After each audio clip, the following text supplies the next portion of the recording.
Assalamualaikum warahmatullahi wabarakatuh. Alhamdulillah. Alhamdulillahilladzi hadana li hadza wa ma kunna linahtadiya laula an hadanallah. Wassalatu wassalamu ala Rasulillah wa ala alihi wa ashabihi wa man da'a bi da'watihi ila yaumiddin. Allahumma 'allimna ma yanfa'una wanfa'na bima 'allamtana. Allahumma la sahlata illa ma ja'altahu sahla wa anta taj'alu sa'ba illa ma syi'ta sahla. Rabbi shrah li sadri wa yassir li amri wahlul 'uqdatam min lisani yafqahu qawli. Subhanaka la ilma lana illa ma 'allamtana innaka antal alimul hakim. Rabbi yassir wa la tu'assir. Alhamdulillah, pertamanya saya memanjatkan kesyukuran kepada Allah SWT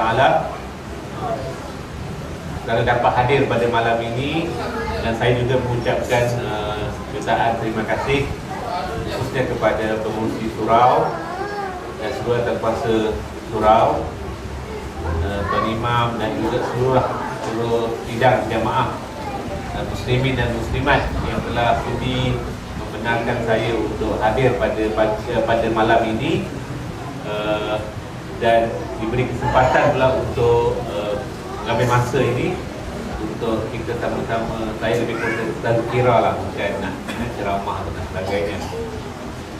Jadi Alhamdulillah, kita masih lagi dibenarkan oleh Allah SWT untuk hidup di muka bumi ini dan dapat menempuh tahun baru Hijrah. Mudah-mudahan tahun baru ini kita sama-sama berusaha untuk kita meningkatkan amal kita, insya-Allah. Mungkin lebih baik kalau kita meletakkan azam kita di tahun baru ini daripada tahun baru Masihi. Sebab bagi kita orang Islam, bulan-bulan Islam ni adalah bulan yang ada signifikan dia, ada kepentingan dia tertentu. Sebab itulah kepentingan bulan hijrah, peristiwa hijrah ini, sehingga kan Sayyidina Umar radhiyallahu anhu, Sayyidina Umar Al-Khattab memulakan peristiwa hijrah itu sebagai tahun kalender bagi umat Islam. Kita boleh katakan kalender. Jadi signifikannya hijrah.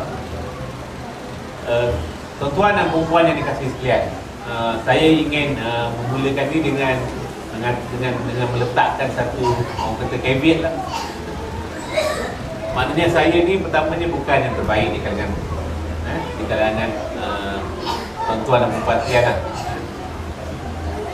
Dan saya juga bukan orang yang paling alim lah di kalangan tuan-tuan. Mungkin di kalangan tuan-tuan dia lebih alim, lebih mengetahui. Jadi saya tidak bercadang untuk mengajar ataupun berceramah, tapi lebih kepada tazkirah, untuk kita mengingatkan diri kita. Orang Arab kata al-kalamu idza takarrar fil qalb. Kata-kata ni kalau kita ulang-ulang, dia melekat dalam hati kita. Jadi mungkin apa yang saya nak sampaikan ini, mungkin tuan-tuan dah biasa dengar, dan mungkin tuan-tuan pun dah selalu dengar agaknya. Jadi kalaulah begitu keadaannya, saya mengharapkan kalau betul pun tuan-tuan dah pernah dengar, anggaplah ia sebagai satu pengulangan yang mungkin boleh menguatkan ingatan kita. Sebab apabila diulang-ulang, dia akan melekat dalam hati kita. Jadi kita tahu bulan hijrah ini satu peristiwa yang besar, sebab dia titik permulaan kepada satu fasa dakwah yang berbeza, fasa yang baru dakwah Rasulullah SAW, ataupun apa dipanggil, seruan Rasulullah SAW kepada Islam ini. Kita tahu bahawa sebelum berlakunya hijrah, Rasulullah SAW kita tahu dilahirkan di Mekah, dan juga menyampaikan seruan Islam ini, menyampaikan mesej Islam ini kepada kaum dia di Mekah. Dan Mekah ini kalau kita lihat fasa perjuangan Rasulullah di Mekah itu satu fasa yang begitu sukar, begitu payah. Di mana apabila dimulakan turun wahyu yang pertama, Iqra bismi rabbikal ladzi khalaq, turun ayat ini yang pertama ini sebagai permulaan kepada nubuah, kepada kenabian Rasulullah. Kita tahu bagaimana Rasulullah selama 13 tahun di Mekah itu berhadapan dengan satu suasana yang begitu mencabar. Tak ada dalam dari kehidupan Rasulullah itu yang tidak menghadapi cabaran-cabaran yang hebat semasa di fasa Mekah itu. Tapi kita tahu perjuangan Rasulullah ataupun dakwah Rasulullah ini satu dakwah yang betul dan begitu berstrategi. Sebab tu kalau kita tengok dalam Quran, di peringkat Mekah ni tuan-tuan, tidak ada satu pun ayat hukum. Tidak, ayat ahkam, ayat berkaitan dengan hukum tidak diturunkan di Mekah. Di Mekah ini kita tahu ayat-ayat yang Allah turunkan kepada Rasulullah ada ayat-ayat yang bersifat perkara-perkara teras, apa dipanggil aqaid, perkara akidah. Kalau kita baca nak senang, kalau kita nak tahu macam mana surah Mekah, surah Makkiyah, surah Madinah ni, surah Madaniyah ni, kita tengok mukaddam lah. Ada ni mukaddam. Mukaddam ni, makna mukaddam ni maknanya benda yang didahulukan lah. Kita kata mukaddam maknanya benda yang qaddama yuqaddimu, maknanya benda yang didahulukan. Sebab tu kita nak baca anak kita Quran, kita ajar benda yang mudah dulu kan. Kalau kita terus main surah Al-Baqarah, letih ada nak mengaji kan. Jadi kita surah yang mudah-mudah. Jadi lepas tu dia kata muqaddam ni dikedepankan dululah. Okey. Surah Juzul Amma ni boleh katakan berkaitan dengan perkara-perkara yang surah-surah yang diturunkan di zaman Makkiyah. Di zaman Rasulullah mula menyampaikan Islam. Dan kalau kita lihat ayat-ayat yang berkaitan dengan Makkiyah ni, ayat-ayat dia menyentuh soal akidah. Soal pahala, dosa, soal ketuhanan, soal keesaan Allah SWT. Qul huwallahu ahad, Allahus samad, lam yalid walam yulad walam yakul lahu kufuwan. Dan biasanya ayat-ayat tak panjang-panjang. Cerita pasal Allah ini Allah tidak diberanakkan, tidak ada anak. Surah-surah yang memang nak bentuk pemikiran manusia supaya dia mengenal Allah SWT. Dan juga untuk mengajar manusia bahawa ada satu hari lain, iaitu ada satu lagi hari yang kekal yang dipanggil Yaumul Mahsyar, hari kiamat. Sebab tu kalau tengok Quran banyak surah berkaitan dengan surah kiamat berkaitan dengan hari akhirat ini, dan dinamakan dengan pelbagai nama untuk nak menarik perhatian. Surah Al-Qiyamah, surah-surah yang berkaitan dengan hari kebangkitan. Dan tidak ada surah ayat-ayat ahkam. Sebab ketika itu tuan-tuan, umat Arab pada ketika itu berada dalam keadaan kesesatan yang teruk sangat. Mereka ni seolah-olah tidak ada panduan hidup. Sebab tu Rasulullah SAW sebelum dia menerima wahyu itu pun, kita tahu dia saling rajin beruzlah. Beruzlah maknanya dia melarikan diri di Gua Hira. Kalau sudah baca kita Arab, dia kata kana yatahannas. Yatahannas maknanya dia macam berfikir, dia sentiasa merenung. Dia sentiasa memikirkan apa aku ni, apa akan jadi pada hari. Maknanya apa jadi kalau dah mati, maknanya sentiasa. Sebelum Rasulullah terima ayat pertama tu, Rasulullah sendiri dia menyiapkan diri dia dengan persoalan-persoalan besar ni. Yang ketiga tu masyarakat Arab tak fikir langsung benda ni. Kalau saya nak tahu macam mana akhlak orang Arab sebelum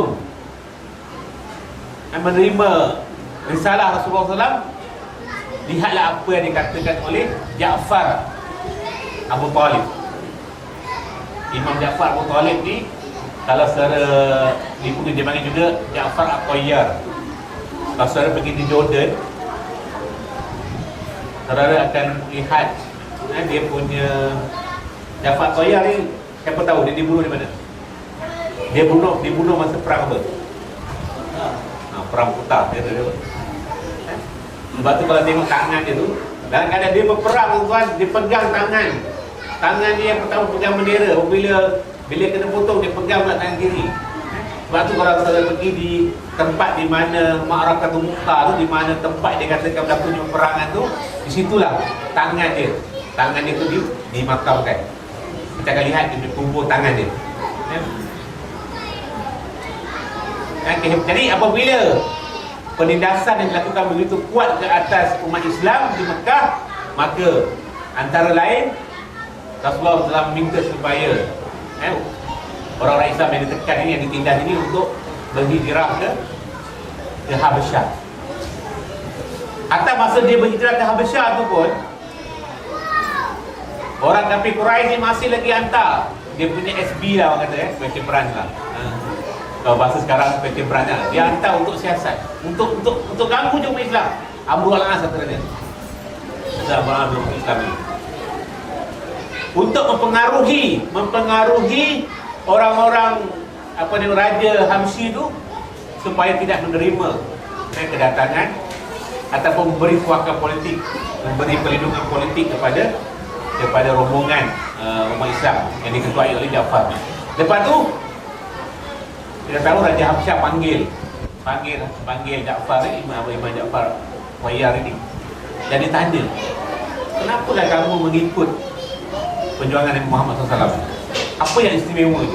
Kalau saya lihat dalam ucapan Imam Ja'far itu, dia mengatakan, sebelum kami ni terima Islam ni, kami dalam keadaan jahiliah, kami ni suka berzina, suka mencuri, suka dibunuh anak, menyembah berhala. Kami ni suka berperang tanpa ada sebab.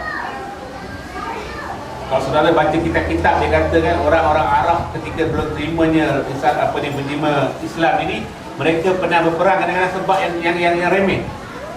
Mereka pernah berperang kerana kuda. Kerana kuda mereka berperang berpuluh-puluh tahun. Kerana seekor kuda. Maknanya mereka berperang ni dengan sebab-sebab yang remeh kan? Maknanya bagi mereka menumpahkan darah ini bukan satu perkara yang besar. Fahaman asobiyah dia begitu kuat. Qaumiyah ni, maknanya bagi dia Arab, Qaumiyah ni kalau kaum aku jahat ke, zalim ke, aku akan sokong dia, tak kira. Itu fahaman jahiliah. Jahiliah Arab ini, dia terlampau sayang pada kaum dia sampai kabilah dia. Hatta kalau orang kabilah dia melakukan kezaliman pun dia akan tolong. Kalau katakan kaum dia bunuh orang lain, dia akan bela juga orang kaum dia yang bunuh ni. Kalau kaum dia dibunuh oleh orang kaum lain, lagilah dia tolong. Dua-dua dia tolong. Itu Arab jahiliah. Sebab itulah bila Rasulullah datang, Rasulullah ubah mentaliti tu. Rasulullah kata unsur ahaqa zaliman aw mazluman. Rasulullah kata, kamu nak tolong saudara kamu, yang zalim pun kamu tolong, yang dizalimi pun kamu tolong. Sahabat-sahabat yang menerima Islam, dia pelik. Ya Rasulullah, seolah-olah apa yang kamu cakap ini macam sama dengan jahiliah. Sebab jahiliah ni, orang Arab jahiliah ni, mereka ni kalau orang kaum dia zalim pun dia tolong, kaum dia dizalimi pun dia tolong. Dia tak kira. Asal kaum aku, asal bangsa aku, asal aku punya puak, dia pun tolong. Itu jahiliah. Tiba-tiba Rasulullah kata unsur akhaka zaliman aw mazluman. Kamu tolong saudara kamu ni yang zalim pun tolong, yang dizalimi pun kamu tolong. Peliklah, sahabat-sahabat pelik. Ini cara pendidikan Rasulullah, cara tarbiyah Rasulullah. Kadang-kadang Rasulullah sahaja melontarkan satu persoalan yang jadi sahabat-sahabat akan bertanya. Cara pendidikan. Sebab tu dalam ilmu pendidikan, kita jangan hasil nak beri menangan, kadang kita kena soalan. Ibu kadang-kadang untuk menarik perhatian kena tanya soalan. Tarik dulu minat. Jadi Rasulullah kata, tolong saudara kamu yang zalim tolong, yang dizalimi tolong. Ya Rasulullah, kami bolehlah tolong orang yang dizalimi, kata sahabat. Kami boleh tolong orang yang dizalimi, tapi macam nak tolong orang yang zalim? Nampak Rasulullah betul dalam pemikiran. Rasulullah kata, kamu tolong orang yang Macam mana nak tolong orang yang zalim Rasulullah? Rasulullah kata kamu tolong orang yang zalim dengan kamu mencegah kezalimannya.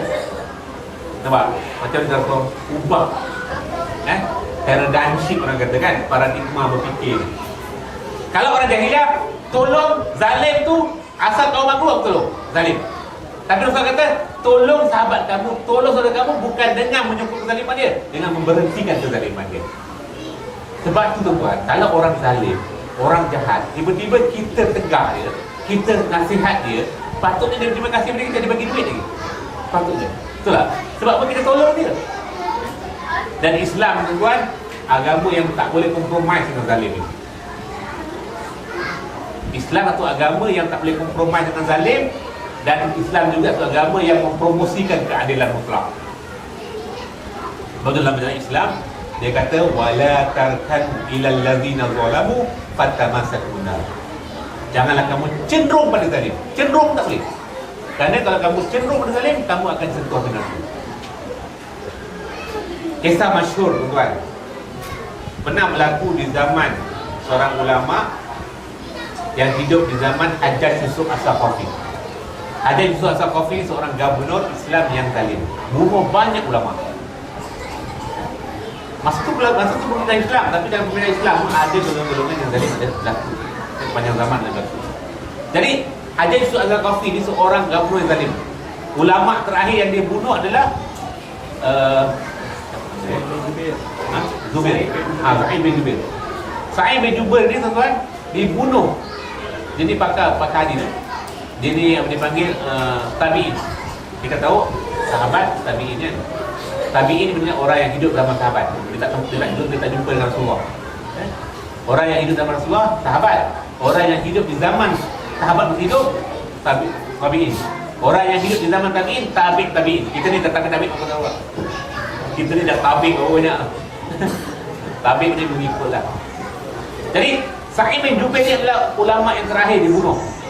Kalau saudara dia, kalau saya baca kisah Sa'id bin Jubair ni, dia ada dialog yang hebat dengan Hajjaj Yusuf As-Saqafi.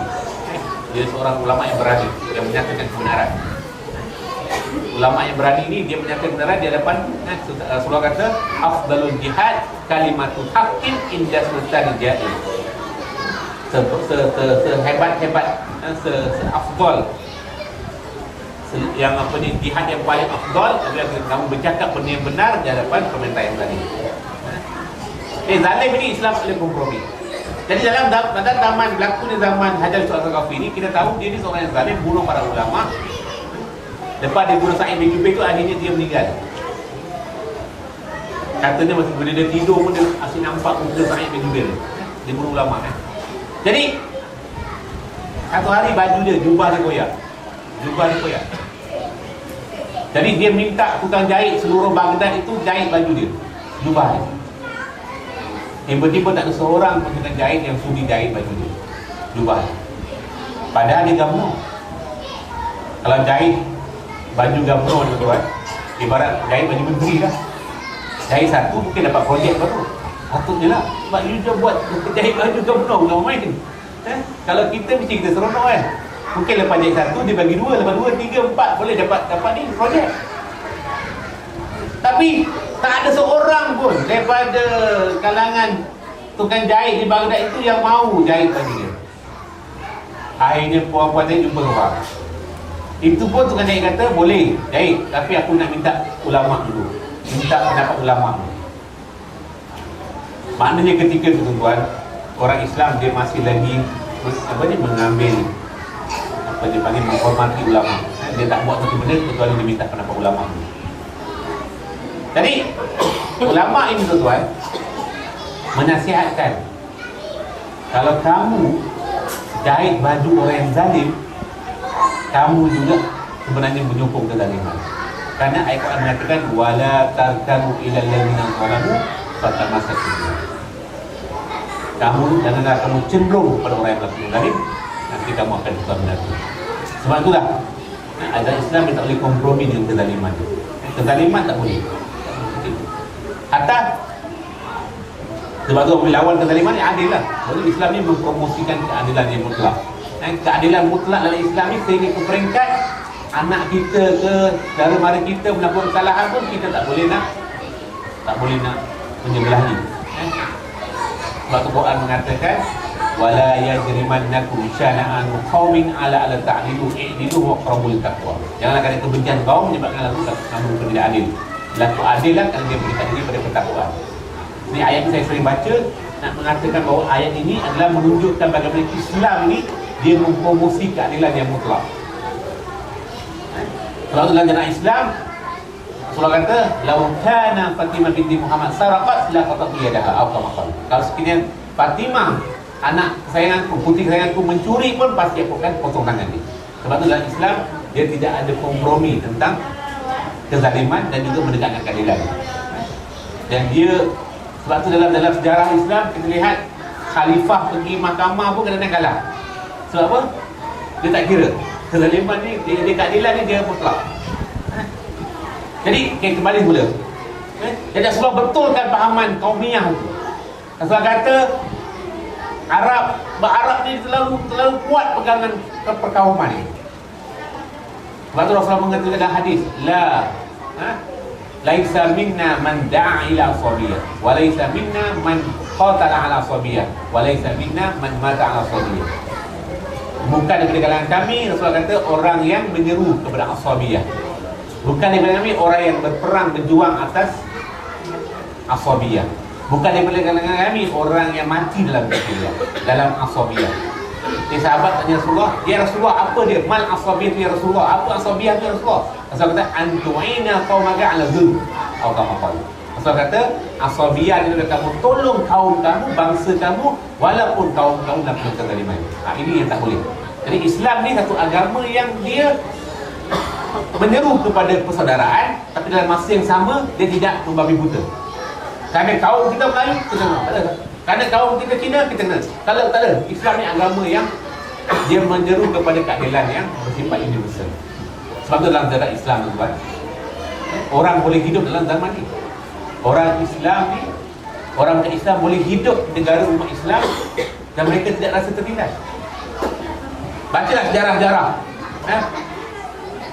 Hatta kita tahu dalam zaman Islam memerintah ni pernah berlaku apabila orang Islam kita tahu dalam Islam ni, kalau zaman dulu tu bila orang minta, orang-orang bukan Islam ni kena bayar jizyah, kena bayar cukai. Jizyah itu cukai sebagai perlindungan. Maknanya kalau Islam ni sebuah negara dia nak lindungi harta dan juga nyawa orang-orang Islam ini yang duduk dalam negara umat Islam ini, maka dia kena bayar jizyah, tapi dengan syarat Islam mesti menjamin keselamatannya. Mereka apabila berlakunya musuh-musuh Islam serang negara Islam, orang kafir yang tinggal dalam negara Islam tidak wajib untuk membela negara itu. Sebab tu orang Islam yang bela mereka, yang jamin keselamatan mereka. Jadi pernah berlaku dalam sejarah Islam apabila pemerintah ketika itu merasakan apabila ada musuh daripada Rom nak serang negara umat Islam, gubernur atau pemerintah masa itu rasa dia tak dapat jamin bahawa rakyat Islam yang tinggal di negara Islam ini akan dapat dilindungi. Maka apa yang dibuat oleh gubernur itulah dia pulang balik cukai jizyah tu, dia pulang balik. Dia pulang balik, tapi rakyat bukan Islam dia tak mahu terima. Dia kata apa? Kami lebih rela tinggal dengan Islam walaupun kami bukan Islam daripada tinggal dengan di bawah pemerintah Rom, Kristian pada masa itu yang sangat menzalimi walaupun sama-sama kami. Jadi ini sejarah tuan. Sejarah menunjukkan bahawa Islam itu agama yang memang kalau kita faham agama ini, kalau ramai orang faham agama ini, nescaya mereka tidak nak agama lain kecuali Islam.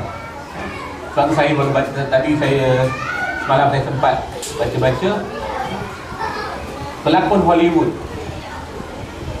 yang berlakon kita, dia berlakon Irish, dia ni orang Irish, orang Ireland. Dia berlakon pengembaraan di Turki. Mungkin tuan-tuan pernah tengok.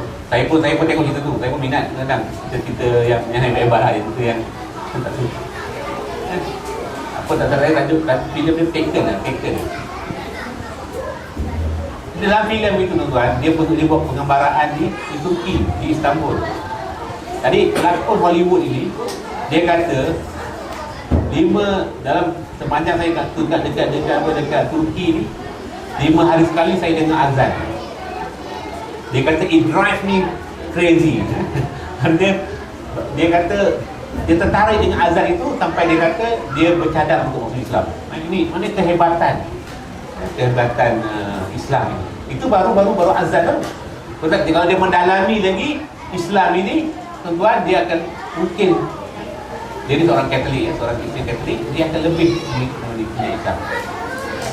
Sebab Islam itu agama yang fitrah, Islam itu agama yang sesuai. Sebab Rasulullah SAW yang orang kafir Quraisy, walaupun mereka menentang macam mana perjuangan Rasulullah, tapi mereka tak boleh nak cari mana-mana kelemahan Islam itu.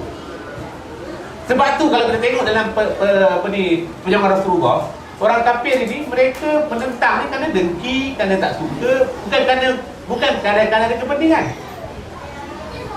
Dia tahu apabila dia berniaga bahala ni, kalau orang Islam tak lagi, orang Arab daripada luar ni yang akan datang ke Mekah tak menyembah berhala, maka perniagaan dia terancam.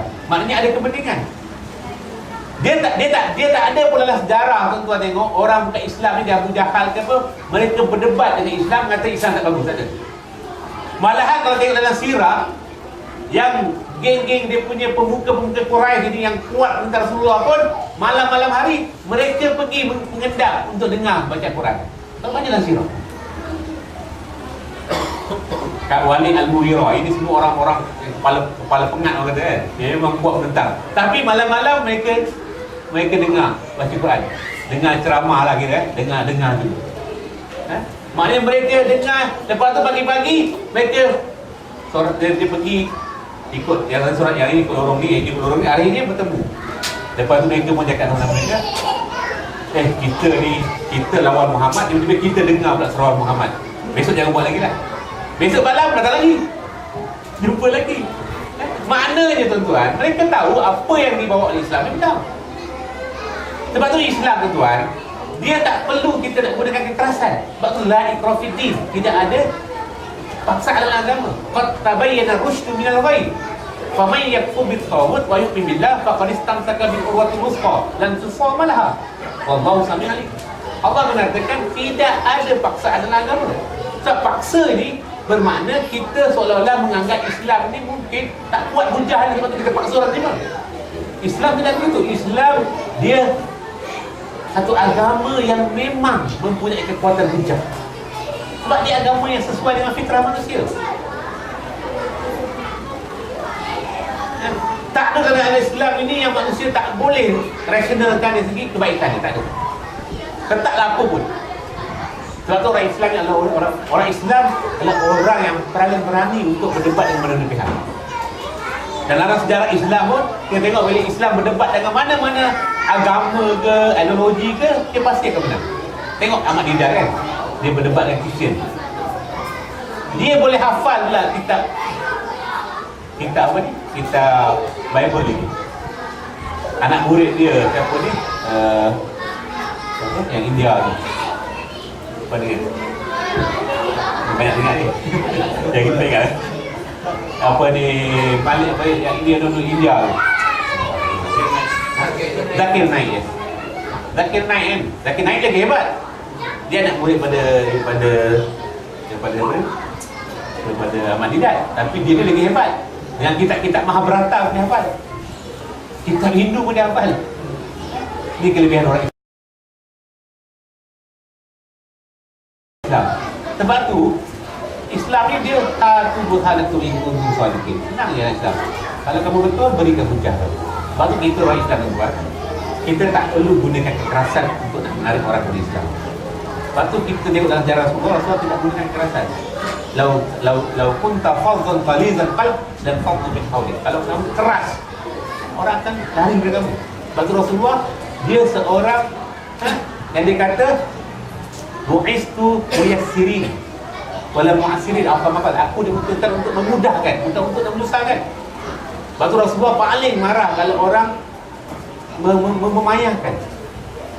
Sebab tu apabila ada seorang sahabat, saudara baca dalam buku Fiqh Aulawiyat, buku yang ditulis oleh Yusuf Qaradawi, Fiqh keutamaan.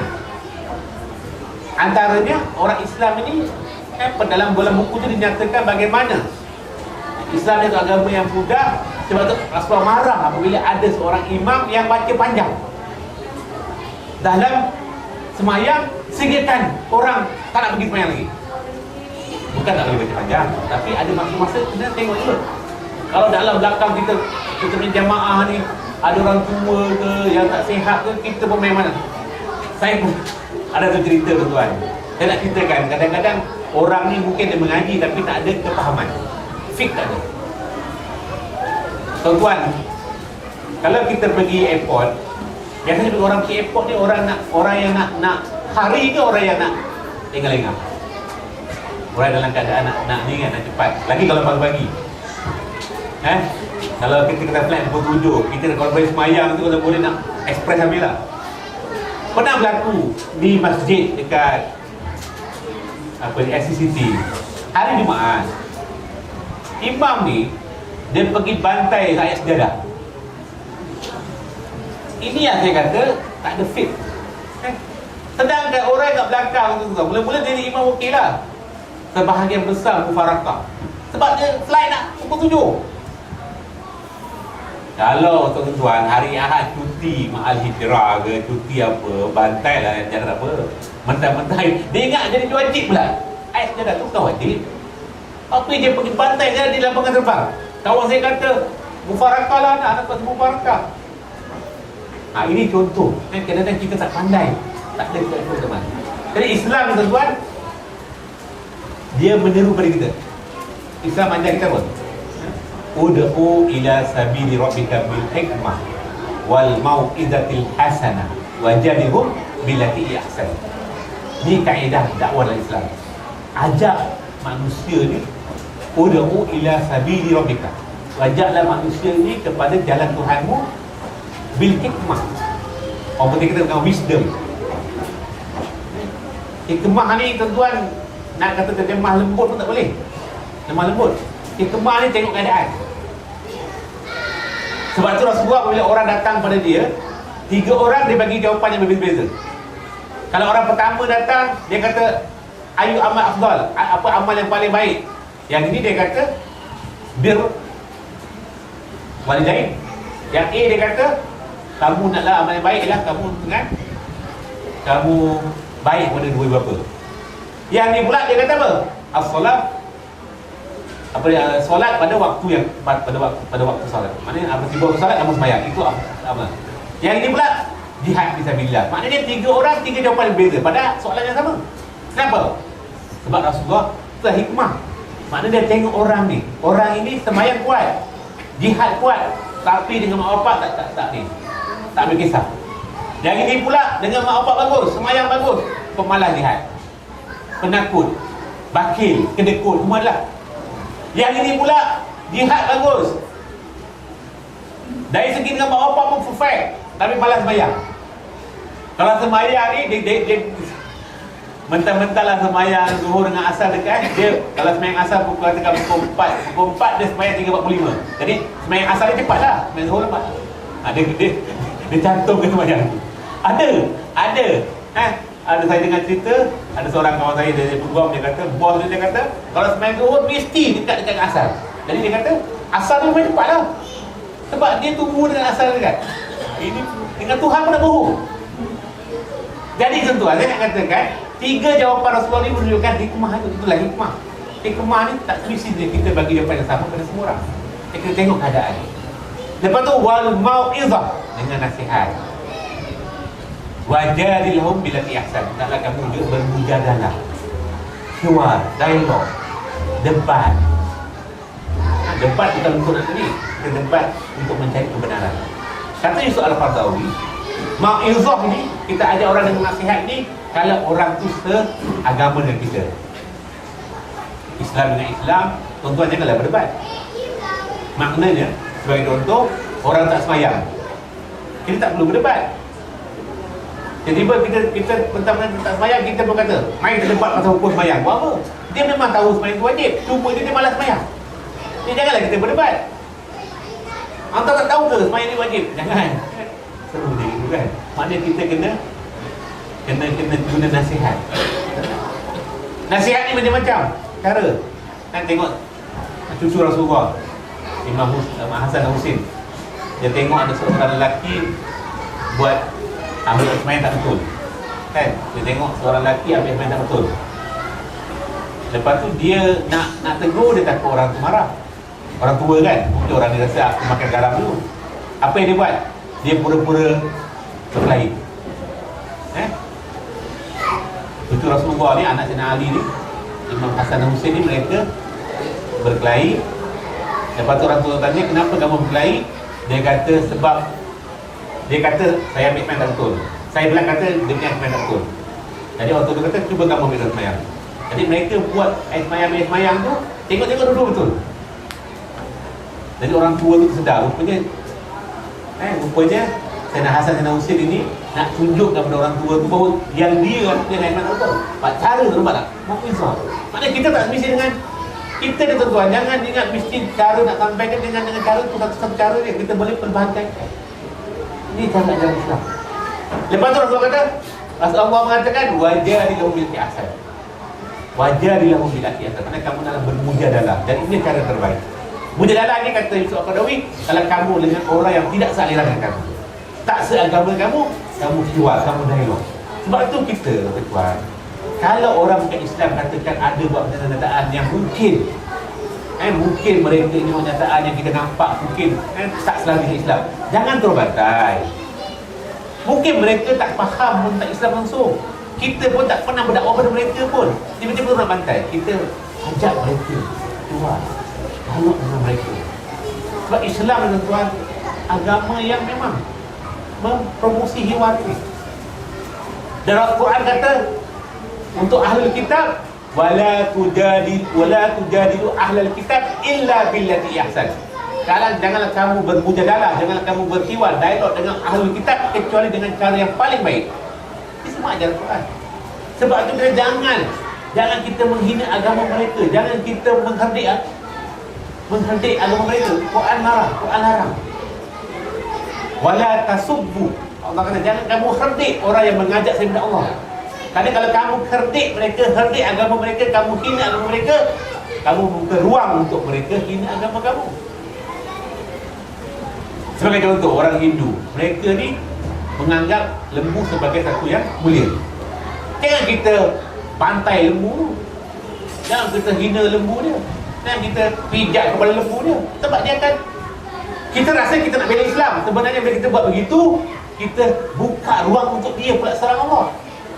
Sebab kalau tengok surat Asbabun Nuzul, ayat surah Al-An'am tu yang kata Allah kata janganlah kamu herdik, janganlah kamu hina orang yang menyembah Allah tu, kerana saya mereka akan hina pula Allah. Asbabun Nuzul, sebab turun ayat ini mengisahkan bagaimana sebelum turun ayat ini orang Islam dia suka memperbodoh-bodohkan berhala orang kafir Quraisy. Jadi akhir turun ayat maka Rasulullah larang dia. Jadi kita, tuan-tuan, ada cara yang baik. Dan dari segi Islam pun, dari sejarah Islam, orang tertarik dengan Islam ni kerana apa? Akhlak orang Islam. Kadang-kadang kita tak keluar perkataan pun, orang tengok akhlak kita je orang dah boleh konok, betul tak?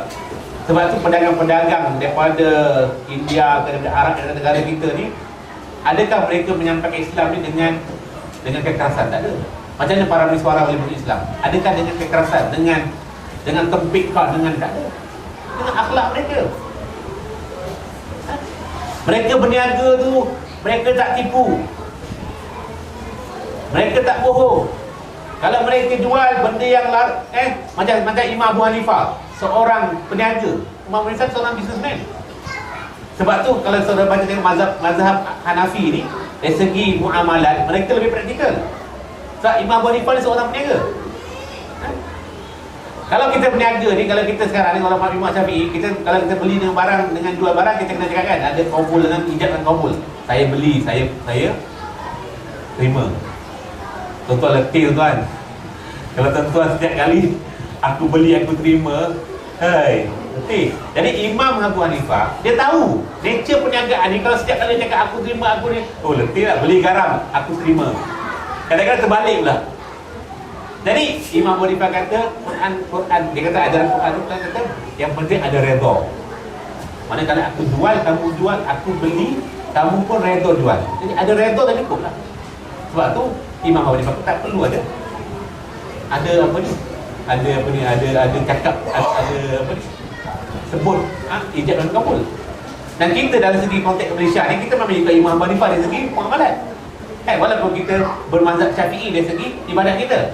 Maknanya tuan-tuan, saya nak katakan Imam Abu Hanifah ni seorang yang memang hebat. Sebab tu Imam Abu Hanifah tuan-tuan, dia dari segi dari segi dengan orang dari segi daripada kecil lagi dia dapat berhujah.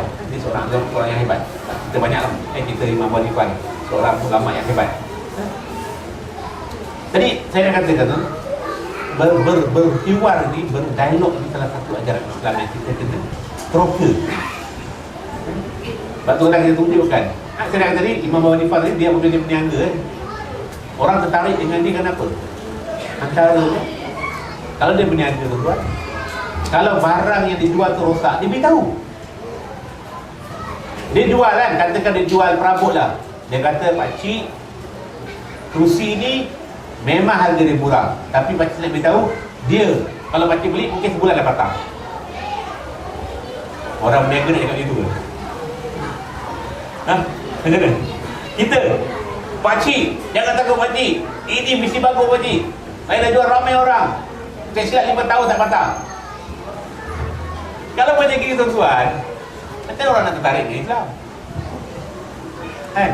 Dia jujur tu, jujur dia benda tak boleh buat. Dia kena betul-betul jujur. Kalau dia tahu bahawa rezeki ni Allah bagi, dia kena ada ubah mindset. Sebab tu saya kata tadi, orang boleh tertarik di Islam ni bukan dengan kita berdengir dengan ni, tak, dengan kita ni akhlak tu. Sebab tu kata Iqbal, masalah umat Islam sekarang ni, Islam ni terlindung daripada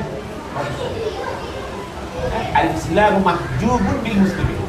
Iqbal kata Islam ni terhijab dengan orang Islam. Maknanya perbuatan orang Islam, akhlak orang Islam, etika orang Islam menyebabkan Islam itu tak nampak. Sebab tu kata Cat Steven, Yusuf Islam, kalau aku tengok perangai orang Islam, saya tak boleh Islam. Tapi aku tengok Quran, barulah aku nampak kebenaran Islam. Negara umat Islam, negara yang paling rasuah tinggi, betul tak? Negara yang paling tak respect human rights, negara yang paling jurang pendapatan yang tinggi. Kita tengok negara-negara Arab. Negara mana yang kita boleh jadikan sebagai satu contoh yang baik untuk kita nak sell Islam, nak orang nak sell produk Islam ni lah ibaratnya. Orang tak peduli. Dia punya ni sibuk nak beli kelab Manchester ke, dia sibuk fikir tu berniaga. Dia tak fikir umat Islam kena bunuh ke, tak, dia fikir nak sibuk nak macam mana nak berniaga kan.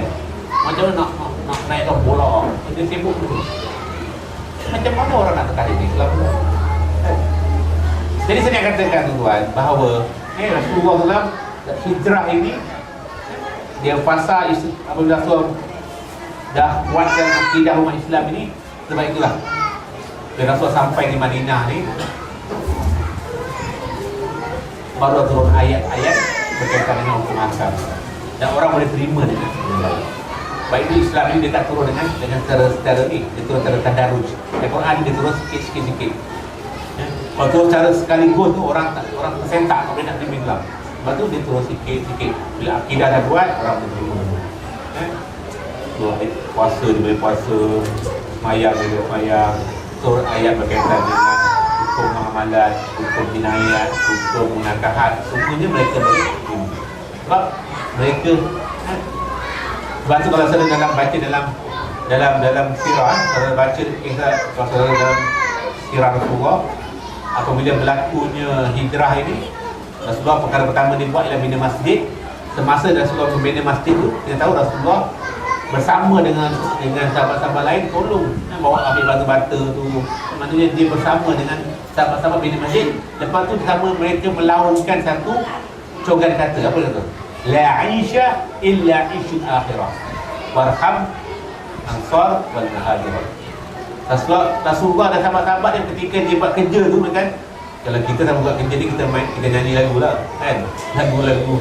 Rasulullah sama dia buat kerja sama dia melaung-laungkan la 'aisha illa 'ishul akhirah. Tidak ada kehidupan kecuali kehidupan akhirat. Nampak tuan? Kehidupan mereka ni fikir akhirat. Tak dipikir lagi. Jadi kalau orang fikir akhirat tuan, macam mana orang nak rasuah? Macam mana orang nak zalim? Betul tak? Kalau orang fikir akhirat tuan, kalau dah akhirat ni satu benda yang memang dah terbenam dalam pemikiran dia kuat, tuan, tak akan timbul. Tak payah, orang tak payah ada undang-undang pun orang akan patuh oleh kerja orang baik. Dan inilah kelebihan Islam. Dia tidak didik manusia dengan undang-undang semata-mata, tapi dia didik manusia dengan akidah. Akidah itu benda yang memang simpulan, macam tali, dia dah kuat. Perkataan akhdu tu maknanya macam tali yang tersimpul. Jadi apabila tali tersimpul tuan, kalau kita lemah pun, kalau kita simpul tali dah kuat, dengan lemah tu kita tak risau. Sebab apa? Dengan ombak-ombak yang nak tenggelamkan kita, bila kita berpegang dengan tali Allah ni dengan kuat ni, kita akan selamat. Kan? Mu'tasimu bihablillah. Naklah kamu berpegang kepada tali Allah. Rasul kata, la apa ni, taraktu fikum amrayni lan tadillu abadan in tamassaktum bihima. Kitabullah wa sunnah Rasul. Rasul kata, aku tinggalkan kepada kamu dua sumber yang besar, iaitu Al-Quran dan hadis Surah Rasulullah, yang kamu tidak akan sesat sampai bila-bila. In tamassaktum bihima. Kalau sekiranya kamu berpegang kuat kepada kedua-dua ni, apa, Al-Quran dan hadis. Kenapa dia guna tamassak tu? Kalau orang belajar bahasa Arab, dia tahu masaka lain, tamassaka lain. Kalau kita belajar bahasa Arab, masaka pegang ni, pegang. Masak tu telefon, aku pegang telefon. Tapi kalau kita kata tamassak tu, apa maksudnya? Maknanya kita pegang kuat-kuat. Kalau tak boleh dengan tangan, dengan gigi, kalau gigi patah pun tak apa. Itu pegang, tamassaka kita pegang kuat-kuat. Itu dia bahasa Arab. Orang kata ziyadatul mabni tadullu ala ziyadatul makna. Dalam ilmu bahasa Arab dia kata kalau bertambah huruf dengan sekaligus dia bertambah makna. Fa'ala lain, ifta'ala lain, infa'ala lain. Ini kalau orang belajar lah, mufa'ala lain. Sebab tu kalau kita belajar bahasa Arab tuan, kita tahu baca Quran, kita akan seronok. Sebab tu tuan-tuan kalau boleh kena belajar bahasa Arab. Cuba memahami, sedap. Kalau seorang baca, seorang akan rasa. Intamasaktu bihima. Mana Allah SWT nak katakan bahawa kamu kena pegang kuat. Jadi Islam bila akidah kita pegang kuat kan, kita tak ada masalah. Bila akidah kita kuat, tuan, sebab tu orang boleh terima apa hukum. Tapi kalau kita berpandu undang-undang saja, dia tidak akan dapat menyelesaikan masalah. Orang mungkin masa ada polis dia tak buat, dia tak langgar undang-undang. Tak ada polis dia langgar undang-undang. Betul tak? Kalau tuan-tuan ada dalam pukul 12 tuan, nampak lampu merah dengan lampu hijau, lampu kuning, pukul 12 malam tak ada kereta, tuan-tuan rasa langgar tak? Saya langgar, terserang. Sebab saya fikir ada polis. Sebab saya buat jenaka dengan kawan. Masa bila langgar lampu merah salah? Dia kata kalau masa merah. Ada kata masa langgar lampu kuning. Saya kata semua jawapan salah. Apa jawapan dia? Masa tak ada polis. Masa ada polis tuan. Kalau sekarang jawapannya masa tak ada kamera lah. Tak ada AAS. Kalau ada kamera pun tak ada polis pun kena juga. Maknanya kita ni tuan-tuan, kita rasa polis tak ada. Tapi kalau Islam, orang yang kuat benda ni, dia nak makan rasuah walaupun tak ada SPRM, dia takkan makan rasuah. Sebab tu dalam sejarah Islam tuan, berlaku keadaan di mana orang awam ni, orang yang tidak berpendidikan universiti pun dia punya akidah yang kuat, iman yang kuat ni, apabila orang lain melakukan kesalahan, dia boleh bercakap yang menunjukkan dia akidah yang kuat. Dua cerita sebagai tutuplah kepada drama pada malam ini. Saya sebutlah. Saudara boleh baca yang cerita saya ni dalam buku Al-Iman wal Haya, Iman dan Kehidupan, karangan Yusuf Qaradawi. Saya guna Yusuf Qaradawi sebab kita biasa Yusuf Qaradawi kan. Al-Iman wal Haya, yang boleh baca bahasa Melayu, dia boleh baca Pusaka Fajar, Iman dan Kehidupan. Ada bahasa boleh baca Arab, tajuk dia Al-Iman wal Haya. Kisah dua zaman Sayyidina Umar, dua peristiwa. Nak ceritakan bagaimana orang rakyat dia kuat kepada Islam ini, beriman, dia tak langgar undang-undang yang dibuat oleh negara. Pertamanya kisah seorang wanita, seorang gadis, mak dia berniaga susu. Berniaga susu ni, dia nak bawa undang-undang, siapa yang jual susu tak boleh campur air. Bohong. Man ghasya laysa minna, Rasulullah. Saya berbohong dan mengamu. Tiba-tiba mak dia ni letak air dekat susu supaya susu banyak lah kan, jadi boleh jual kuantiti yang banyak. Anak perempuan dia tegur, wahai ibu, dia kata khalifah dah buat undang-undang dalam negara ni tak boleh campur dengan air, kenapa ibu campur air? Dia kata Sayyidina Umar tak nampak pun, khalifah tak nampak, kita dekat Listat Bila Sayyidina Umar ni ibaratnya dekat Putrajaya tak nampak lah, apa nak kita? Tengok jawapan anak dia. Inilah akidah tu, inilah keimanan. Apa dia kata? Lau kana Amirul Mu'minin la yarona fa Rabbu Amirul Mu'minin yarona. Faham tak tadi mahut? Ini tiara utara pun ni. Okey, makna dia kata apa? Kalau sekiranya Amirul Mu'minin Sayyidina Umar tak nampak pun apa yang ibu buat, Tuhan pada Sayyidina Umar nampak. Nampak? Dia tak nampak, mak dia nampak Sayyidina Umar je. Mak dia nampak undang-undang je, tapi anak dia, anak gadis dia nampak di sebalik pemerintah tu. Dia nampak apa? Nampak Tuhan pada Sayyidina Umar tu. Tuan-tuan, cubalah anak kita cakap tiga kau dia kata. Tak seronok kita. Tapi kalau kita sekarang tak tahulah. Kau jangan sibuk lah, mak lebih makan garam lagi, kau mana tahu. Katakan baru-baru ni ada orang cerita saya lah, ada seorang jual karipap. Dia jual dulu RM2.5, tiba-tiba berkurang 4. Tadi ada orang tegur lah, makcik macam mana ni makcik?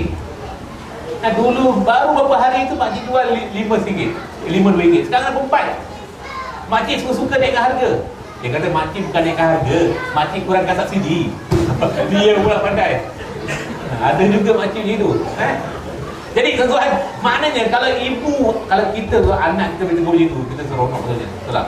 Maknanya Sayyidina Umar ayat macam gitu, tak seronok ke? Sebab apa orang kata an-nasu ala dini mulukim? Manusia diikut kepada apa yang pemerintah buat. Kalau pemerintah tu seorang yang alim, takwa, dia akan melempah ketakwaan itu kepada rakyat biasa. Sayyidina Umar ni seorang yang memang alim. Cerita yang kedua, kisah seorang hamba. Hamba ni jual jaga kambing tuan dia. Satu hari Sayyidina Umar dengan Malik bin Dinar rahimahullah berjalan, jumpa seorang hamba, seorang budak, budak.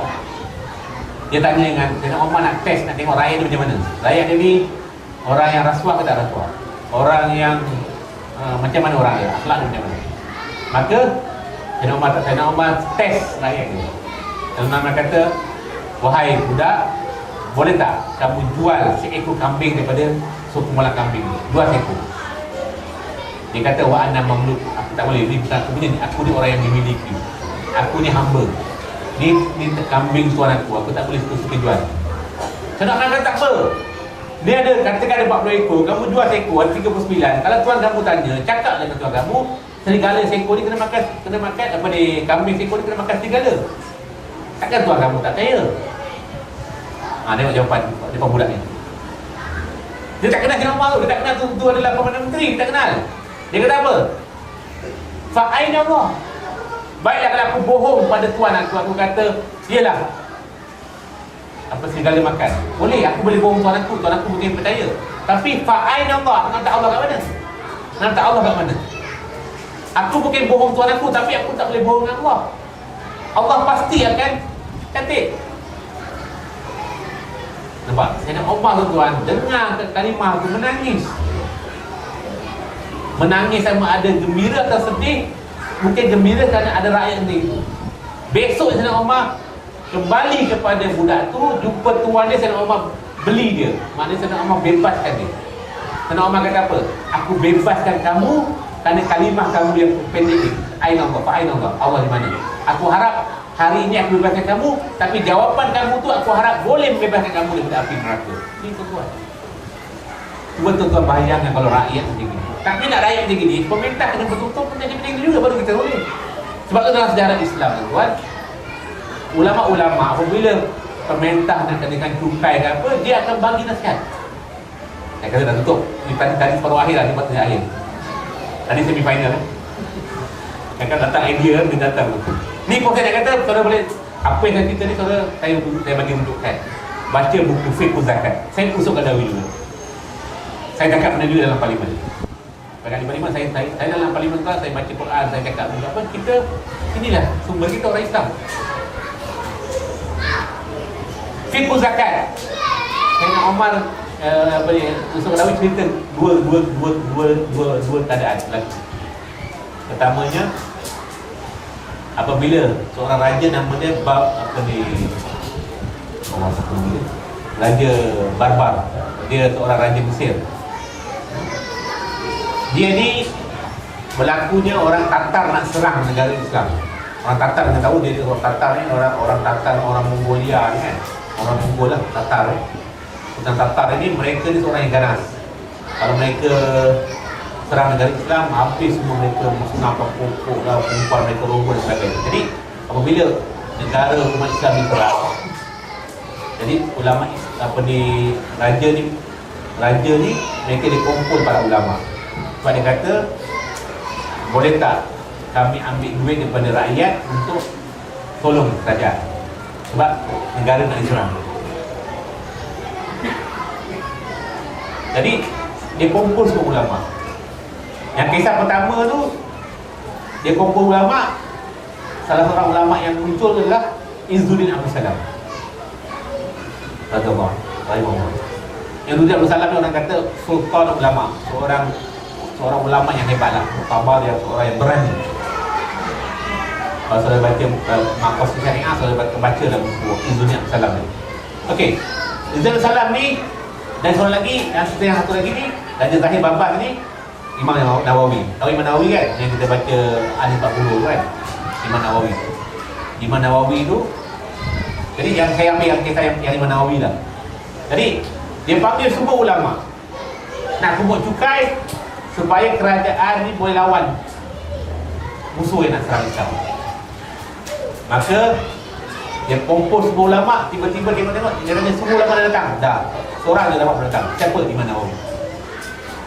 Maka dia arahkan dia punya menteri ke panggil Imam Nawawi. Maka Imam Nawawi datang, Imam Nawawi membagi satu nasihat kepada raja. Nampak? Ni saudara boleh baca dalam buku Fiqh Zakat. Saya tak cakap benda ni, kita dah ada rujukan. Dalam Fiqh Imam Nawawi kata, boleh kamu nak kutip cakai dengan rakyat, boleh. Tapi pastikan yang pertama, kamu jual semua perhiasan-perhiasan kamu yang emas ni.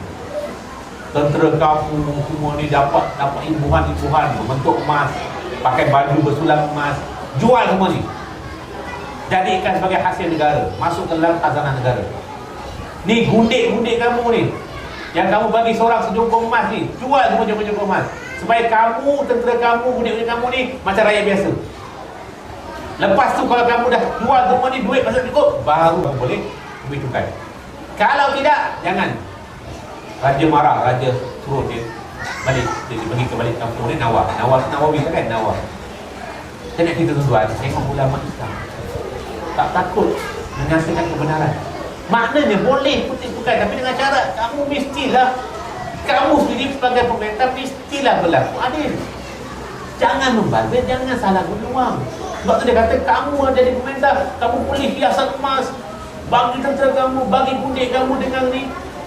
Maknanya pembaziran yang berlaku, salah guna wang ni, kamu dah salah guna wang, lepas tu kamu nak minta daripada rakyat. Tak adil.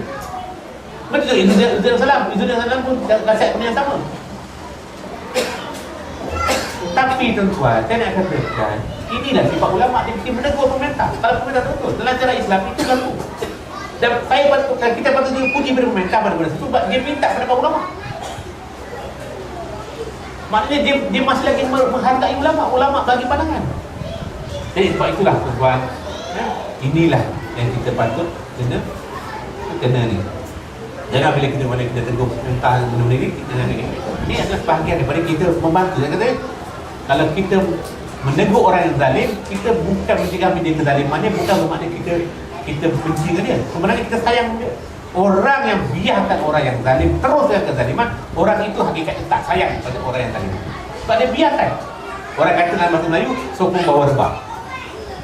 Sebab apa? Sebab tu orang kata Fir'aun ni jadi jahat kenapa? Fir'aun jadi jahat kenapa? Sebab ada Haman dengan Qarun. Apa yang Firaun nak buat semua Qarun kata apa? Aku ada duit. Kau buat. Haman penasihat yang selalu jatuhkan sebuah, jatuhkan orang-orang yang berkuasa. Sebab apa? Dia fikir nak sokong dia. Patutnya kita bernasihat, benda yang salah kita tegur. Sebab ini dalam ajaran Islam lah. Sebab tu saya nak kesimpulan tuan, kait dengan dengan semua video ini, saya haraplah kita banyak, bukanlah saya kata berniat untuk nak ni. Mungkin tuan-tuan dah biasa dengar benda yang saya cakap ini, jadi anggaplah sebagai satu, kalau dia sebagai satu benda baru, sama-sama lah kita berdoa supaya jadi satu ilmu kepada kita yang bermanfaat. Saya baca doa dalam Maghrib, antara doa yang Rasulullah kata ajar kepada kita, Allahumma inni a'udzubika min ilmi la yanfa'. Kita minta tolong daripada kita ni, jauhkan daripada ilmu yang tak bermanfaat. Wa min nafsin la tasba'. Wa min daripada hawa nafsu yang tak pernah kenyang. Manusia ni tak pernah kenyang. Dapat satu jongkong mah dan dua jongkong, dapat tiga dan empat. Dia dah begitu. Itu manusia, sifat manusia. Wa min ilmi la yanfa', wa min nafsin la tasba'. Wa min du'a la yusma'. Doa yang tidak didengar oleh Allah Taala.